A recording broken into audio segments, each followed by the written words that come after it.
frost, it's a good day to get heat. Today's video is sponsored by Aaron & Company. They've got 8 locations throughout New Jersey. Check them out at aaronco.com. Once upon a time, a boy met a girl working for a mouse. They fell in love and realized they'd never own their own home working for the mouse. So they packed up a big truck and moved to New Jersey, lived in a basement to save money for a year, and bought a foreclosure to fix up while they lived there. This is their story. Buying an as-is foreclosure is incredibly risky. The seller is a bank, and you typically can't negotiate. You could potentially be buying a money pit. So the best way to protect yourself is with a home inspection, which is exactly what we did.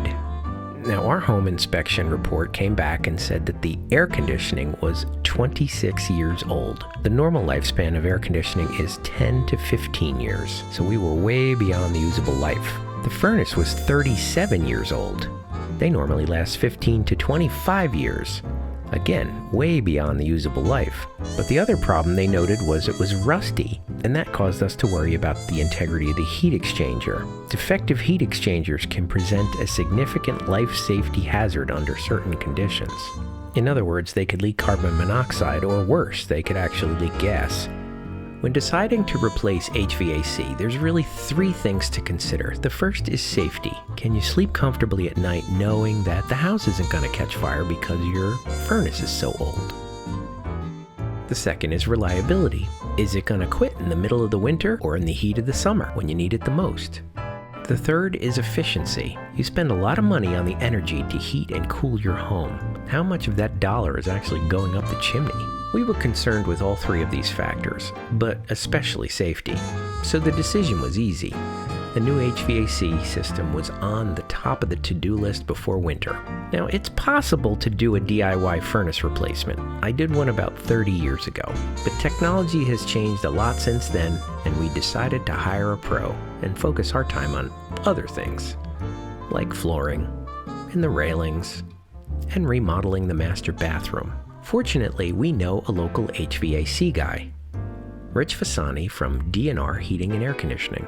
He introduced me to his supplier, Aaron & Company, who decided to become a gold sponsor of the Living Flip series. So a huge thank you to all the folks at Aaron for joining our family of sponsors.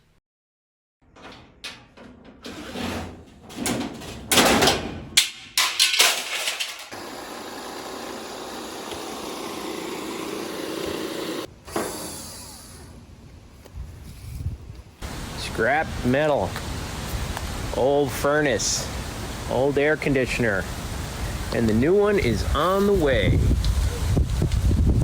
Today is the day for the new HVAC.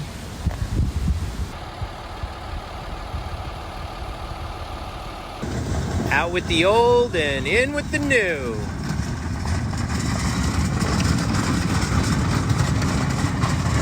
Rich was able to replace the furnace in November before winter kicked in.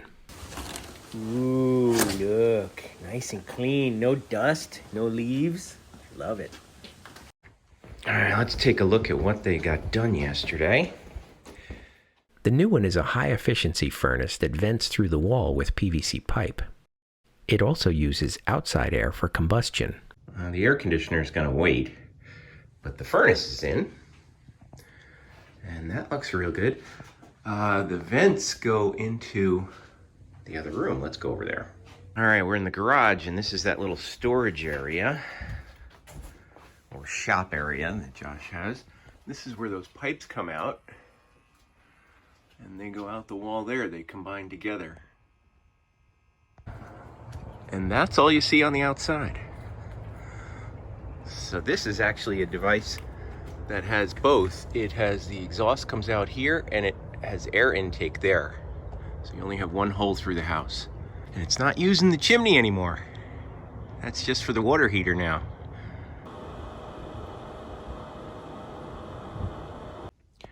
Now, one thing that Rich said he is going to work on is this air return. So a furnace works really pretty simply. It heats the air or cools it. This is the area that cools it, but let's just talk heat. So it heats the air and it blows it up this way into this duct here that runs the whole length of the house, and that's where heat comes out. And then on the other side, this is what's called a return. So in order for it to blow air out, it has to suck air in. And it runs it past a filter too, which is in there. So the funky thing here is this air return runs in between that cavity right there. And you can see all the dust because it's where it draws air. But the weird thing is it's supposed to be completely closed by this metal sheet right here. Unfortunately, as you can see, there is a tub up there, and all that plumbing is right in that bay. So, and all these pipes are joined there and whatnot. So that's going to be complicated, but he's going to do the best he can to get that sealed. And the reason he wants it sealed is because he doesn't want to draw air in from this room into the furnace, because we still have a traditional hot water heater. And so this generates hot gases. And as you can see, it's open over there. And so if you create a negative pressure here, you could actually draw the carbon monoxide coming out of the water heater. And that's not good. So this room has to be able to breathe. Then Rich came back on a warm day in March to finish the AC connections and tell Josh about the new system. Rich showed Josh how to replace the furnace filter monthly. Okay. You see the arrow? Yeah. Direction of airflow? Okay. Look how dirty that is. Wow. That's dirty. That's it. And then you just put the Cover cover back. back on.